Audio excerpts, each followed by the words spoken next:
See us unless we had issues. Oh, I hope that's the last one. All right, we're good. We're good? Yeah. Are we live already? Yeah. Oh. What's up? We could probably start talking. Yeah. All right. Welcome to this week of What's Up with Nitro Dave. Episode seven. If you're not familiar with us, here every Wednesday at 11 a.m. Central, we do the What's Up show. And today we're doing it live from Thompson Motorsports. And we're actually going to have an engine tech. Before we jump over into that, today's going to be kind of short and sweet with some of the chit chat, and we're going to roll into some tech stuff. Let's talk about this weekend's recap of wins. We had Mr. Whipple's Grudge Fest, which was at Twin City Raceway. Kevlin Langley won 580 Index on Friday night. Get the class. John failed me and didn't give me that piece. Brent Self and Ben McMurray met in the finals, and Brent ended up taking the win of small tire. Scotty Kruk won 580 Index on Saturday. Shilton Swartz and Kevin Hodge won second chance Little Gangsters with Mr. Miyagi. And then we jumped over to Bounty Hunter number 9 at Pinwheel Nights Raceway. Tanner Schmidt won Little Gangsters.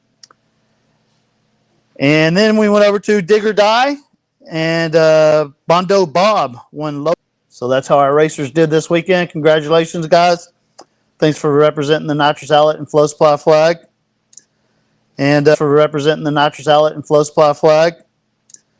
And we're going to jump straight in here today. All right, upcoming events. This weekend is Big Jake's race at HRP, which is going to be the largest grudge race of the year. A lot of races the weekend of the April 4th and 5th. We have West Clapp.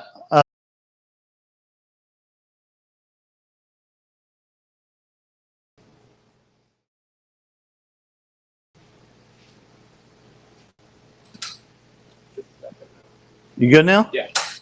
All right, and we're back. All right. So what are we doing right now again? Installing the main stud so we can check main bearing clearance. Okay. And what did you put on there, like an assembly lube? Yeah, ARP lube. Yep, the lube that comes with each one. Try to check the stream. I should have. Might have to get out and get back in.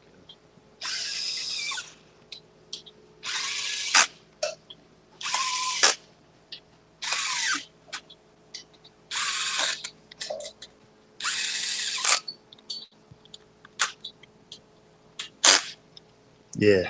Yeah, better. Yeah, we're moving now. Good to go.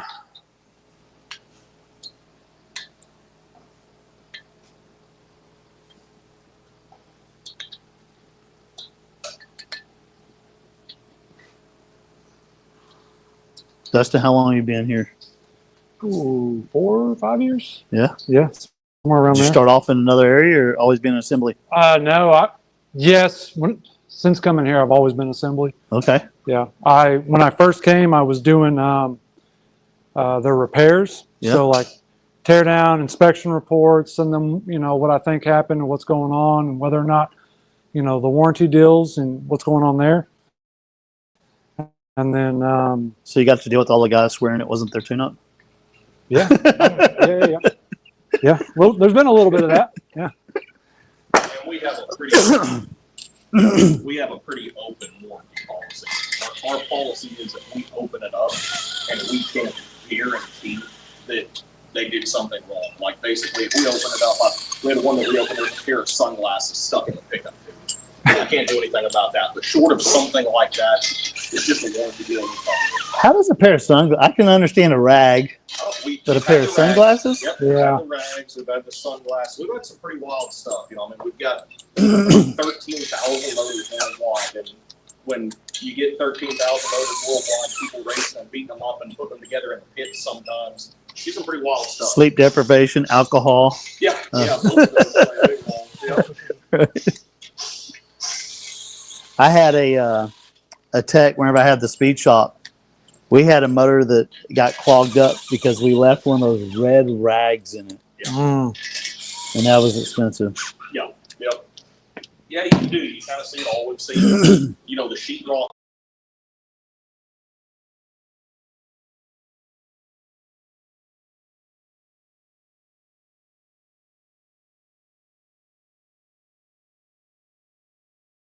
Their kid drop them in or something. I don't know, but we've seen some pretty crazy stuff come in. Wow.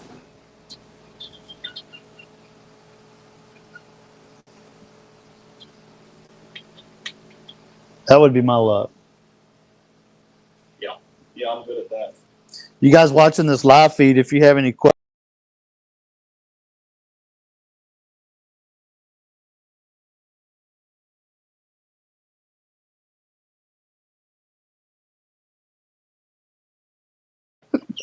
That'd be a good one. Like, I think you got the wrong stream. All right. Now we're going to set some bearings in it and measure bearing clearance. so do y'all pretty much use all ARP? For the most part, yeah. Yeah. Yeah, so ARP, there, you know, it's kind of interesting. ARP has been for the longest time the only manufacturer out there. If you wanted any kind of stud or fastener, that's all there was. Here recently, there have been a lot of new products come to market that are good quality stuff that I think align with it, but ARP still leads the market right now. Okay. Yeah. I just noticed that probably in the last 6-7 years, you start seeing some other brands pop up. Yeah. I really, since COVID, I think that's what kicked it off. You know, over COVID, there were some serious shortages, and when you've only got one single company supplying them, that becomes really difficult. There's nobody else you can go to get it at that time. Right. And they were so far back up that, you know, we did good in that time period because of the inventory we keep. We keep so many motors, and we've got an entire warehouse that is stuffed with parts to build. So it allowed us to still build when everybody else wasn't. Mm-hmm. But it definitely opened our eyes to some of the products that we needed to keep additional inventory on. We went through the same thing. Yeah. Whenever everybody else started screaming, "Don't spend money," we started buying. Yep. And it helped us. Well, you know, and very honestly, we did too. Coming into COVID, you know, we really didn't know what to expect when it happened. And right, wrong, or indifferent at the time, it turned out to be the right decision. But we bought ourselves nearly broke. I mean, we bought and bought and bought and bought and bought to get everything we could here. And the long game paid off. But it was there was definitely a lot of anxiety with doing that. You rolled the dice. I did the same thing. I'm going to be holding a lot of product with no cash. We were literally cash poor because it was all sitting on the shelf. And we were the exact same way. I mean, there were times while we were waiting for it to come back around that I'm looking at it going, I may have stepped in it on this one, but it worked out really well. That wound up being a really good year for us. And I think one of the biggest reasons for that is because we were prepared. Yeah, makes it. We made one bad call, and we're still sitting on it. And it's probably about, at this point, probably $250,000, $300,000 worth of nitrous controllers. And the reason why it's a bad, we have you got your average controller and you got your real in-depth controller, and everybody's going EFI now. So our sales have slowed down on that. And because all your EFI systems have all the nitrous.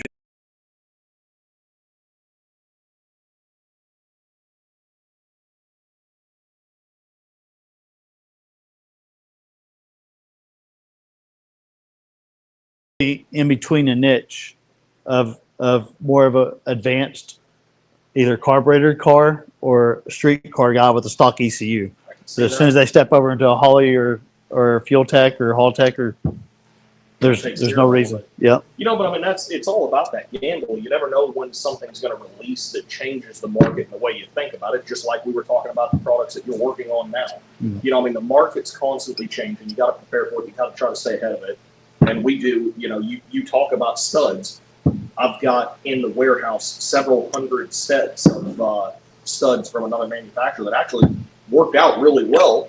It just wasn't what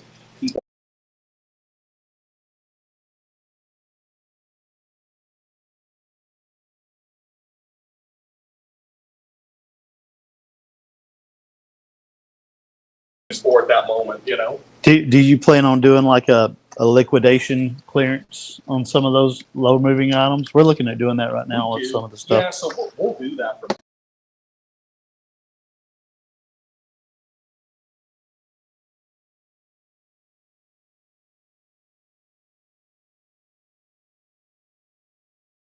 basically we're giving them away instant versions, you know, if you want a premium or a long block or something like that, we're in essence giving them away. And to products like that, or like the studs, it's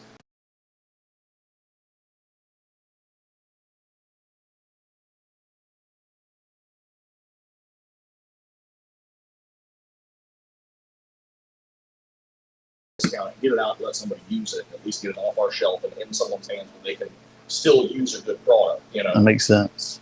Makes sense.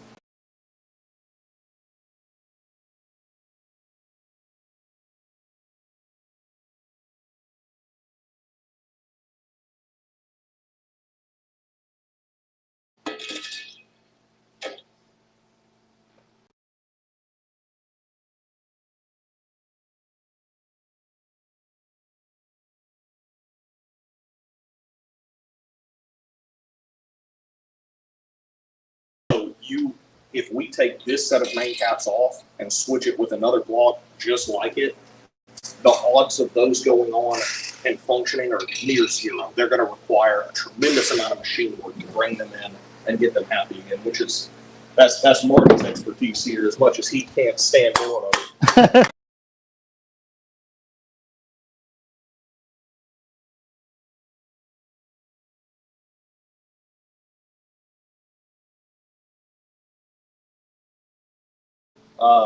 But yeah, it's just a very slow, meticulous process to make sure that you get them pulled in right. Okay.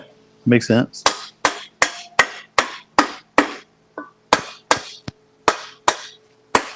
All right. Bigger hammer. Of course. See, I could handle that part of the build. I like The smacking. hammering? The hammering part. Yeah.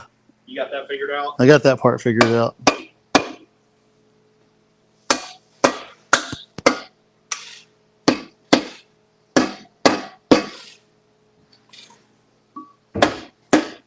From start to finish, what's an average build time for a short block? We've got it down pretty efficient for the average short block. It really depends on what pistons, rings, and what the combo is. Yeah. Say about 4 hours, 4 to 5 hours for a Okay. short block.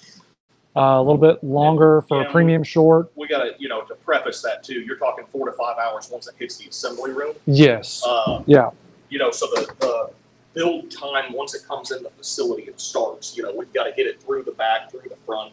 So the machining starts generally 10 to 14 days before they see it. Yeah. So it's going to take us, in most cases, 10 to 14 days for it to make it through every process that it needs to before it gets in here. And then once his hands lay on it, then that's where he starts to count the clock. Yeah. That's where the 4 hour clock starts. Okay. So, Yeah. and then our build time within the company, like from the time you order it, Right. we will range usually from 3 to 8 weeks, depending on the time of year, what you're ordering, whether or not those products are, you know, in stock or what that looks like. And generally what that means is, you know, the 3 weeks is going to be something that we've got everything in stock and you're getting put in a slot for the following week. You know, so everything starting through the machine shop is in a sheet that tracks everything rolling through, and 2 weeks out is like a predestined. It's starting here. Now that one's in process. We're not moving it. We're not adjusting it. That's where it is. Right. So the third week is where we're filing it and going, okay, this is every product in stock. It's ready to build motor, or it's not. We're going to slide it to the week that we anticipate the product will run. That makes sense. Everything okay? Yeah, I've had it streaming over here next to me. It looks like it's Okay. staying good. Not buffering no more? It hadn't on my phone No, once. I just hopped in the stream right now and it looks fine to me. Okay, cool. Yeah, I've just left mine on watching it. It looks like it's See, mine's freezing. They're just- Yours is good. That's all that matters. what's funny. You said that, and then mine kind of clicked and buffered now. So. Huh? It said you fixed the issue, all is good. So this is old messages.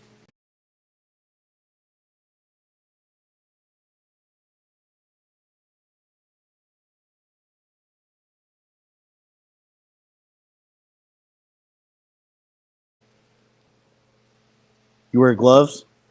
No, not usually. No? I just go through all the towels I need to. Yeah. Yeah. Just keep them clean that way. It's probably cheaper than gloves. I would destroy them all day long. But yeah, I try to keep them clean. Otherwise, it like drives me crazy working with dirty hands. Touching like new clean product. Oh, yeah. Yep. Yeah. All right.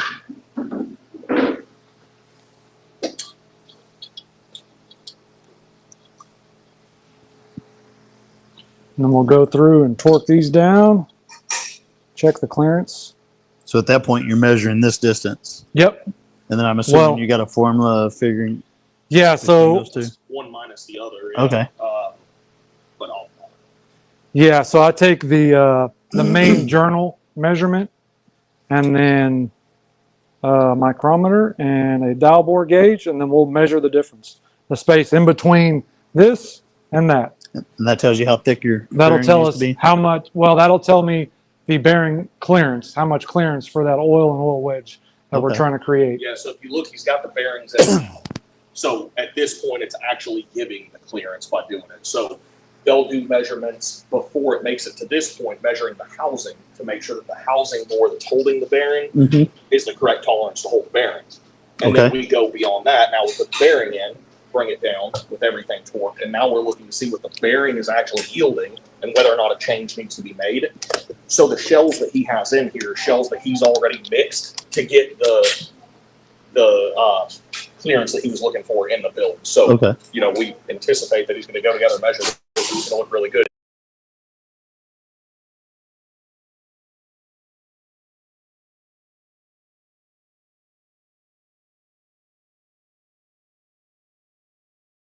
Yeah, the motor you were bringing to have us take a look at, I think you were saying it was running about 40 pounds lower than he was expecting. So that's where we said, when you get something like that, what we like to do is come apart a single piece at a time. Yeah. You know, so what our goal is not to just rebuild the motor and get it back to him. I want to know what his problem Reverse is. measure and see where it So is. if we've got a customer who says, hey, I've got a motor that's doing something that I don't like, if I just blow the thing apart, rebuild it, and give it back, then I can guarantee that things that we did are correct, but I can't guarantee that I fixed the oiling issue. So what I like to see, especially in an oiling issue, is the whole picture, because it can be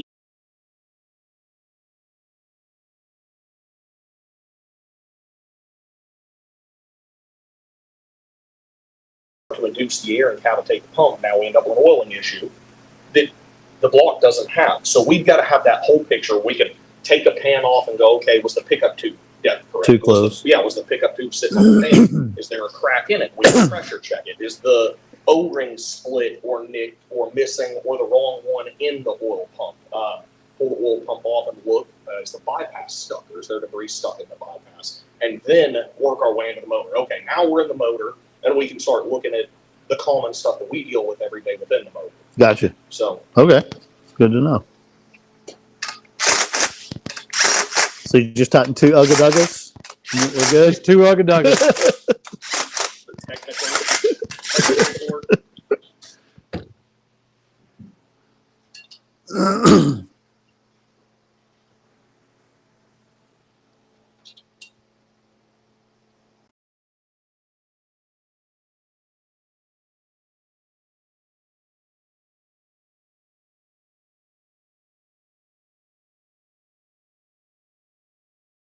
The oil systems that have windage trays or no windage trays, you know, we've done a lot with looking at the difference there and how the windage truly affects it, because for a little while, especially with dark builds, there weren't a lot of options available for holding the windage tray correct. So people were having to fabricate them, and a lot of people just didn't fabricate it, then just leave it out. We found that the windage actually has an effect on this, and if you've got a sustained high RPM, you lose oil control and you trap oil above the crankshaft, and then you lose oil pressure. So things as simple as that. Then when you get into the pan, a lot of the newer pans have trap doors. You know, so that's a really big deal to be able to take oil, drive it in, and hold it in a place that the pickup tube can get to it.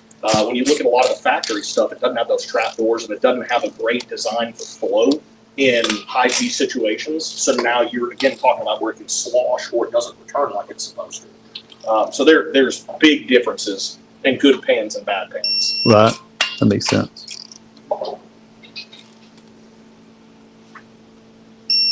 Obviously, you got a pattern you work with. Yeah, right now the pattern is not as important because there's no crank in it, but so I'm gonna just go through. Yeah, typically I would start in the center and work my way out.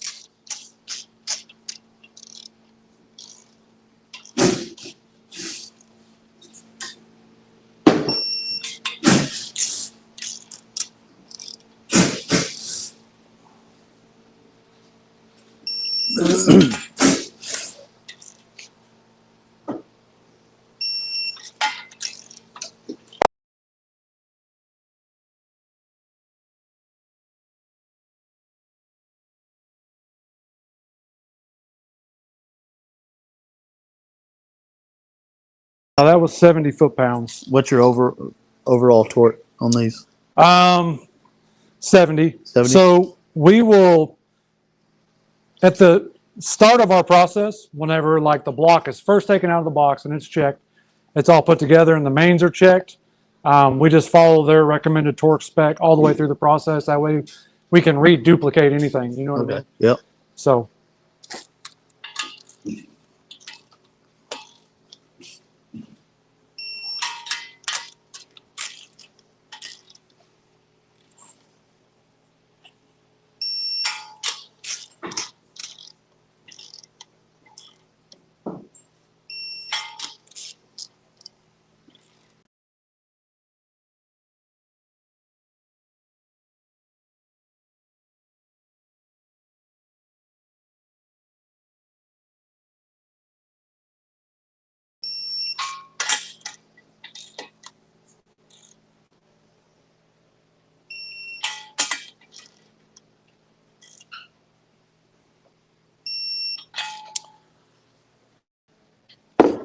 All right.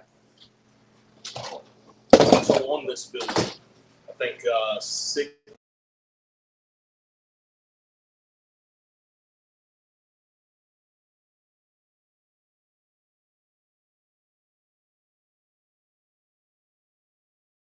Rules with the top racer we're doing it now. So, so the good thing about that is if we do have a cylinder that's a little hot, we can take volume out of that cylinder. Yeah. With a plate. You can't do that. Are you still on a multi-stage dual port like that? Are you still pulsing to get the control you want out of it? Mhm. Or you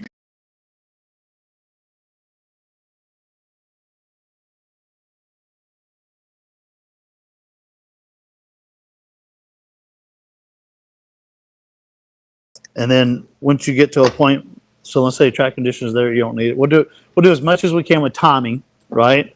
And then we'll do a little bit of progression.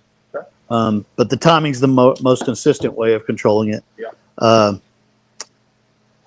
Depending, honestly, like, so the way that it's set up.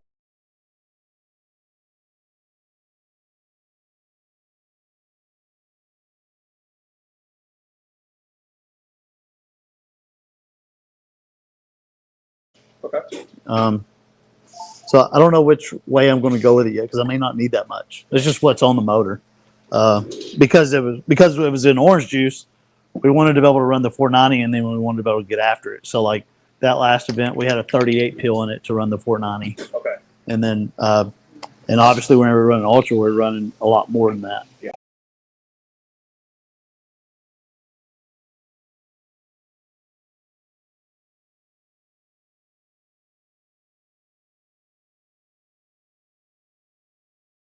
Happens. Are we going to put a Dave delay on the button? You got to protect me from myself.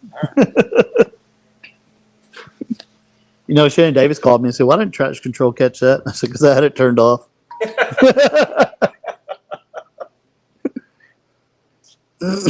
So next step, then we go through and check the vertical and horizontal main bearing clearance. That's a cool tool. It is a very cool tool. We could not do this job without it. So So right now we're literally just measuring the space in between that bearing and that main journal. Okay. And That's then basically a fancy dial indicator. it is.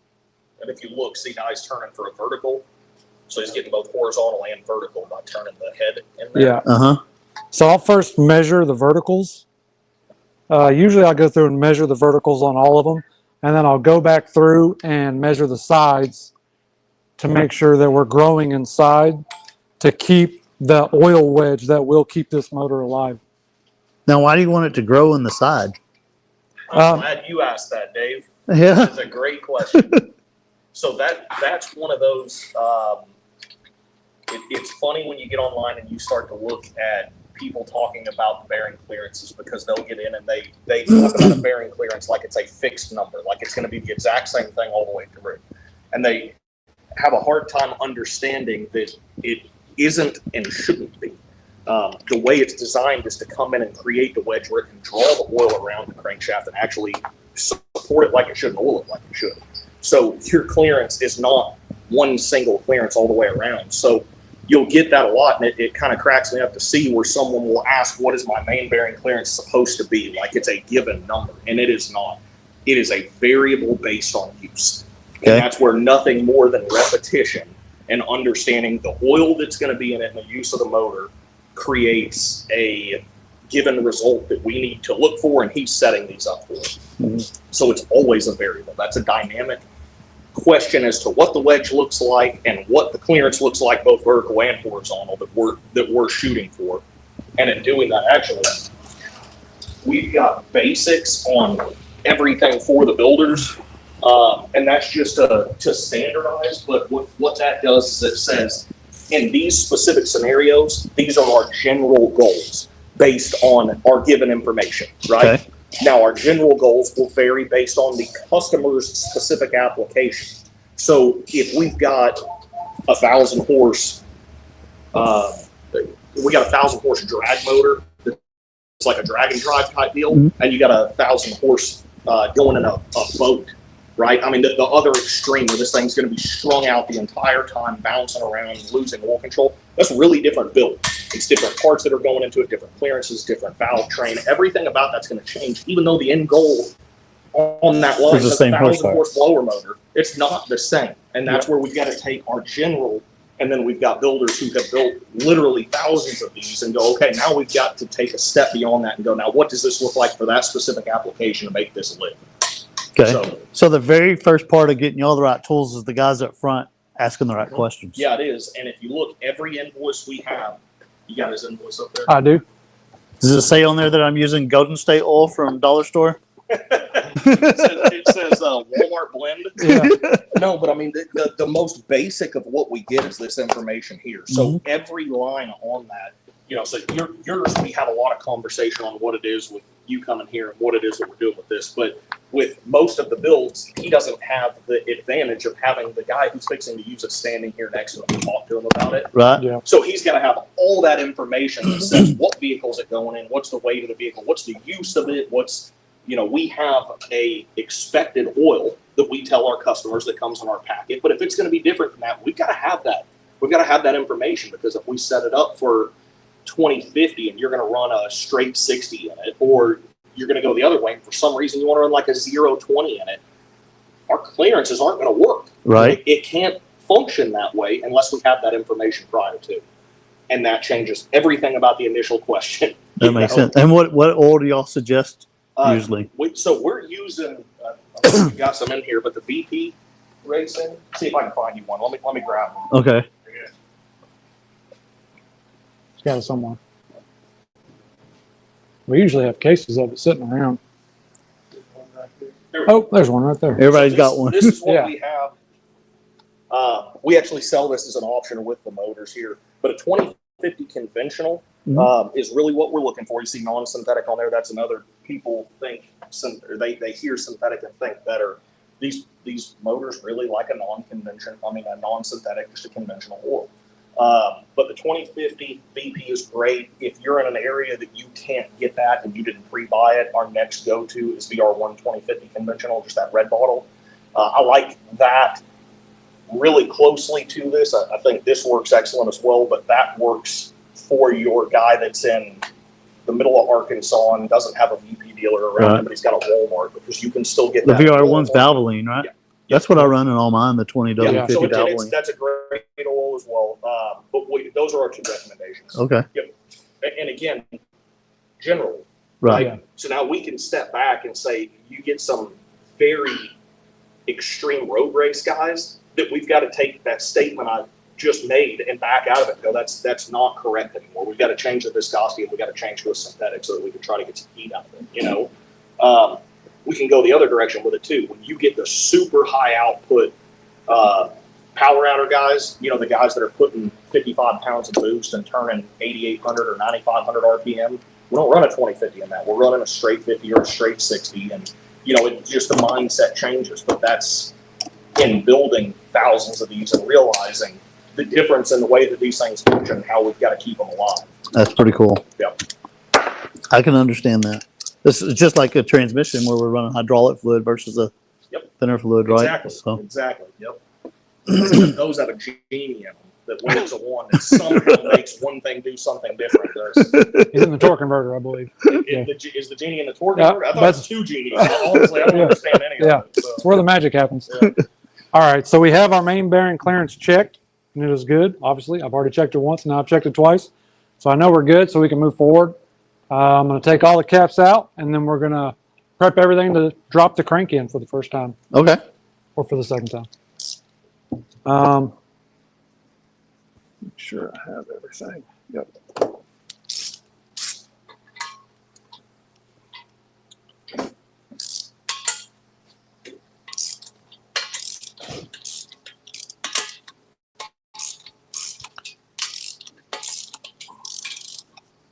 Cassidy has to get your crank dropped. All right. I don't know what it is, but people love crank drops and head drops. Yeah.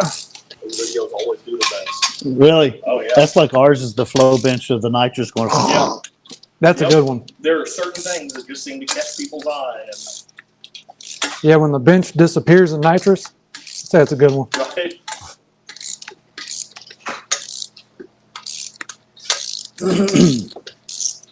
Should be good. How much nitrous y'all going through? Oh, week or a gosh. month in testing? Honestly, so like we keep about 22 mother bottles, 21 mother bottles, and we cycle them out about every 2 weeks. No kidding. Yeah. So Just it's a little bit, huh? and the problem with us, we're just blowing it in the air, But then during race season, then we're also filling bottles at the racetrack, so it's kind of it goes back and forth. But yeah, we waste a lot of nitrous. And back whenever the nitrous shortage hit, I tried to use CO2. So I tested with it because the chemical makeup between the two are so close, but there's a weight difference. And so whenever you're measuring pounds per hour of movement, you can't get a tune-up using CO2. Yeah. And so I checked it probably because I was trying to be cheap. I don't know, probably 20 years ago I tried that, and it didn't work out. So then I thought, well, my equipment's gotten better since then. Let's try it again. Because we were desperate, and it didn't back up. So if you don't have nitrous, you ain't flowing nothing if you want it to be right. Yeah.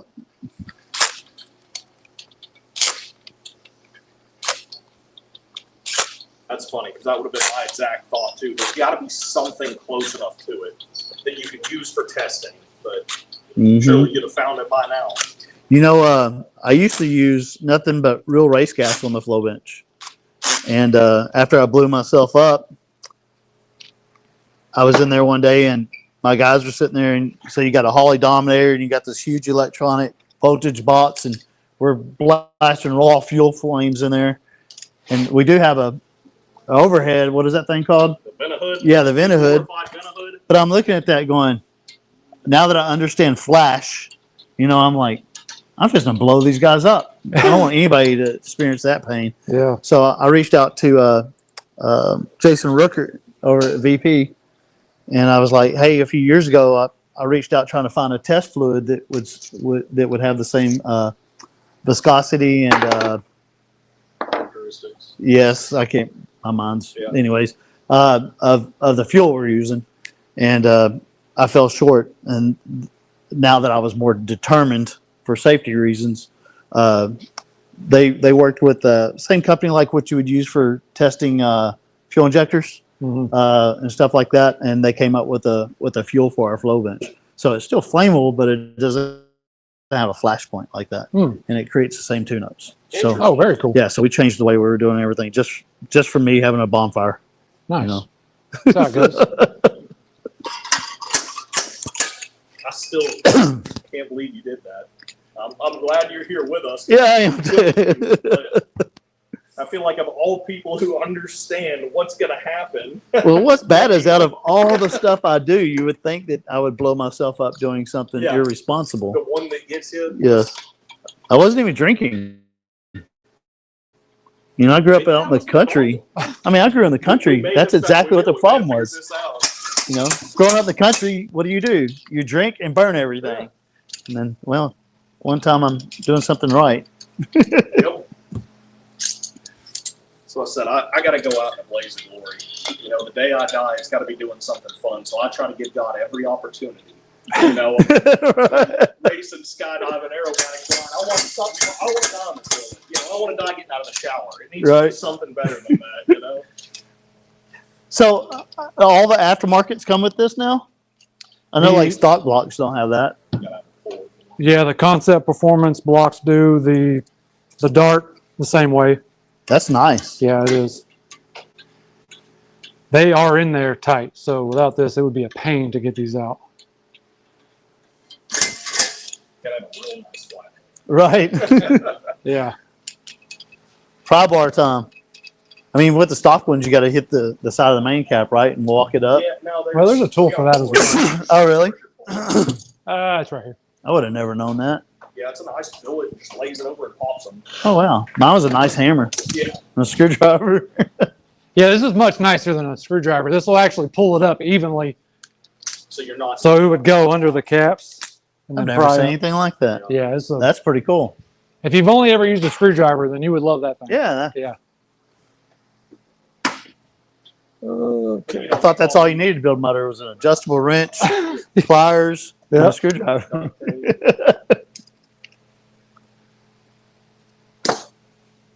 Try and get.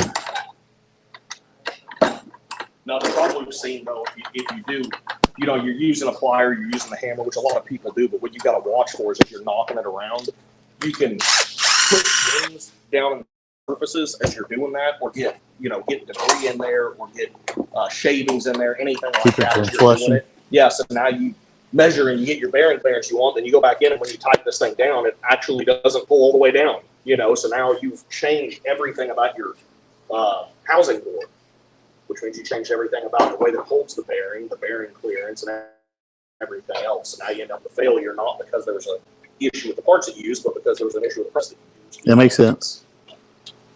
Or you could ding your bearing, right? Yep. And then what would that do to the crank? It depends on where you ding it and how you ding it. Okay. You know, there are places that you can damage a crankshaft or a bearing that look atrocious and have pretty minimal effect. There are places that have a huge effect. So, you know, if you get into like a radius or something like that, that's going to grossly affect the strength of the crankshaft, because that's where all of that strength is.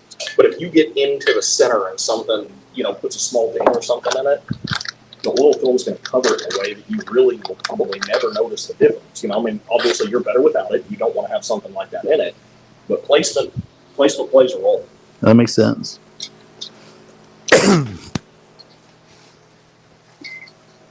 So I learned something whenever we were talking about what we were going to do in this. Growing up, I was always told with nitrous aluminum rods. So you schooled me on that. Yeah. And I was always told because it absorbed the combustion, right? And that's accurate. That is completely accurate. Yeah. And so I think, tell them how where that yeah, comes. the technology's come a long way on steel rods, but the biggest thing, like we were talking about, the aluminum is there to create a sponge, right? It's there to take some of the hammering force off of the crankshaft and make a smoother transition as it's, you know, transitioning from the top to the bottom, from exhausting to creating the power. That aluminum rod does that, and it does it really well. The issue you run into with an aluminum rod is it is cycle life limited. when you put it in there, it doesn't care if you put it in and you drove to 7-Eleven for a car show, or you put it in and you made an all-out pass and you had it on the dyno or whatever it is. So you're keeping track of those cycles. And once you've reached the cycle life, they've got to come out. So there are certain applications that you can't get around. You know, you got a high boost blown alcohol build. There's nothing else you're going to be able to do. You need a billet aluminum rod and everything. But a lot of applications, we're able to back them back down and start to use some of this billet steel stuff. The issue you run into with billet steel and what you've got to watch, where we have seen failures, is almost never a strength issue like we have overpowered it. Generally, where we see it is in a hydrolock. So now we take that same scenario. It's a blown alcohol build. We've got this mass amount of fuel in there. You dump all this fuel and we don't get it ignited and burned out. Now you create a hydrolock situation. That rod doesn't have the ability to sponge like an aluminum will, so it bends. And once it bends, now it's either going to hit the counterweight on the crankshaft and break the pin bosses on the bottom of the piston, or it's going to continue that bend. But one or the other is going to happen, and your result is going to be either a failed piston or a failed rod. Right. So we've got to watch that. And again, it comes back to, let's look at the application. You know, so for your application and talking about it, we really don't have a lot of concern for what you're doing with a high-level billet steel rod. You know, that's something that is going to support it without any issue. But we can make a change to that and go, okay, now we've got a concern with it. We need to make an adjustment. But for your application, now we've got a rod that we can put in, and we can run through refresh after refresh, season after season, and we don't have to. We don't have to count how many passes we made on it. Right. So, I mean, we're talking maybe 1,500-1,600 horsepower tops for really, me. And that's, back to it, it is far more the use than the horsepower. okay. It is the hydrolock that kills it. Oh, so, you can take. We've got some billet steel rods that are rated up to 2,400, and you can break them at half that very easily. Billet aluminum rods. I have seen billet aluminum rods with, you know, we do a lot of them that are like a 3,500 horse rated rod. I have seen all 8 break on a build that was nowhere near that because they hydrolock. You have an injector stick or a system failure that throws a ton of fuel at it. And I don't care what the part is. It's got to compress something. You can't compress liquid. And if you can't compress liquid, it's going to go to the next weakest thing. So what do you do on builds like that? Used to be, we had a 4-bolt head with an MLS gasket. So what happened? Blew the head gasket. Okay. But we need to make more power. So how do we fix that? Let's do a 6-bolt. Okay, so we got the 6-bolt. Now we got extra clamping force. We can still blow that if we get enough on it with a billet aluminum rod. That's going to happen first. So we still need more clamping force. Let's go to a 1/2-inch head stub. Let's put copper gaskets and fuel hoop them. You do all of these things to create a seal that you can't break. Mm-hmm. And now we've got a seal that's not going to break. So the next weakest part becomes what was a really strong part. You break it wrong. So it's possible to happen in all of these applications. It's just looking at the whole picture. Right. Which is communication, right? Right. Communication and getting good info. You know, we talk a lot to customers about that too. It's not uncommon to buy a build and change your mind about what it is you're wanting to do. So when you call and you tell them, I'm putting a Pro Charger on it, then you call back and say, I've got this motor now, I'm going to put a direct port on it. It's not the same build. There are a lot of components that are the same, but the end result isn't. Right. So most of the time we say, hey, let's make a cam change. Maybe we want to do something with a little more compression because now we're heading the nitrous route away from the blower route or whatever it is, right? Most of the time it's that simple, but some of the time you've got, just like the scenario we talked about, the motor that's coming out of stitch, right? Mm-hmm. So you've got that moves over now, it goes from one fuel to another, and before you know it, we've added a tremendous amount of boost to it. Now we're going to a methanol, I'm not saying you are, right? But now we're going to a methanol, and all this stuff changes, and we go, well, now we need an aluminum rod, and we need a quench cut, or we're going to have a failure of the parts that can absolutely handle what you're doing with it. It's just not built for that. Right. You know, so a simple change in the way it's going together or a minor change in the part will yield a motor that'll stay together instead of one that'll come apart. And a lot of racers have no clue what they're doing. No. They changed like this, you know what I mean? Like right in the middle. Yeah, and then they'll does, communicate and it to you. You know, I mean, we all, when you're racing, what do? You go out and when somebody drags you, you go, what did they have? That's what I want now. And then you make the change. It's in an instant and it's without thought because that's how we function. Right. He's faster. It must be because he's doing that. So I'm going to do that. But sometimes you got to look back at what you're already doing and make the changes to support that. That makes sense. Horsepower is not just horsepower. So when it relates to the motor specifically, just because it has that rating doesn't mean that rating will support that use. So, Okay. So I noticed you put some lube on there. Is that the same Yep. thing as like the STP engine lube? Oh, I don't know. I don't know anything about that, but What this is stuff's good. is that the stuff they put in the That's the desert stuff I in the used in my gravel driveway. Oh, okay. That's how long. That's how Okay. long it's been since I. All right, yeah. Oh, that's the Walmart stuff, isn't it? Yes. The yellow bottle? There you go. Okay. Yeah, I this use it with my Golden State. it's just engine assembly lube by VP. Okay. It's good stuff. I see you are VP fans. Yeah, Yeah. we do a lot of BP, and that is good stuff. It's expensive, but it's Yeah. good stuff. All good stuff is expensive. But all right, we're ready to drop the crank. So do we like literally drop it? as hard as we can. Go as high as you can and hope that it falls in the right spot. There she is. And then we will start dropping caps on.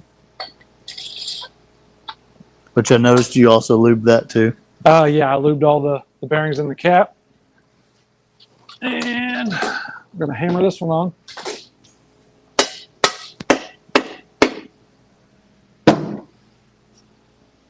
And these caps are directional. Yes, they are. Yep. And each one has a arrow on them pointing which direction, towards the front. Okay. And they're all numbered, which is super nice. I noticed Carlos has a USA stamp here. So is there foundry here in the US I don't know that. for the casting? That I'm not sure of, actually. We'll have to ask him. Yeah. That's a good. I bet it Get is. him on the phone. Yeah. Huh? Get him on Call the him, phone. call him live. Let's call him. Let me see here.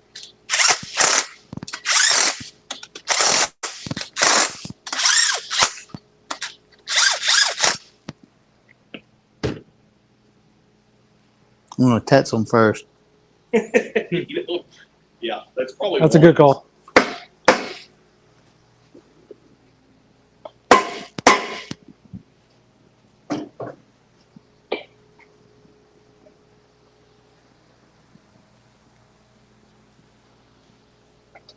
I have some friends that you have to tell them ahead of time because Oh, yeah. the way they talk. Yeah, yeah. Be like, my daughter's in the truck. Yep. I hate being that friend though. When you've got, they pick up and they go, "Hey Kyle, how are you? By the way, my wife and daughter's in here with me." I'm like, "No, I'm not that. Surely I'm better than that." If you're talking to James Goat or Madman, you don't want them on speakerphone. Is that right? You need Yes, to have the phone to your ear. absolutely. And they tell you if you're like, hey, and you're like, well, you know better than to put me on speakerphone. Yeah, it's kind of your fault, you know?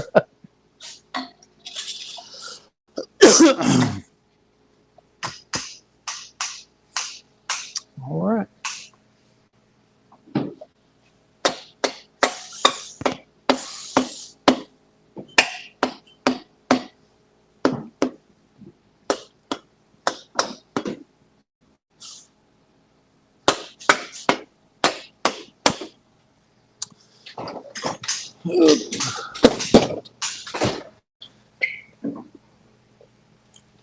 We're going to re-lube everything up and then torque it all down. Okay, so we're going to call Carlos. He's at baggage claim right now, but he said he could talk. All right. Let's see.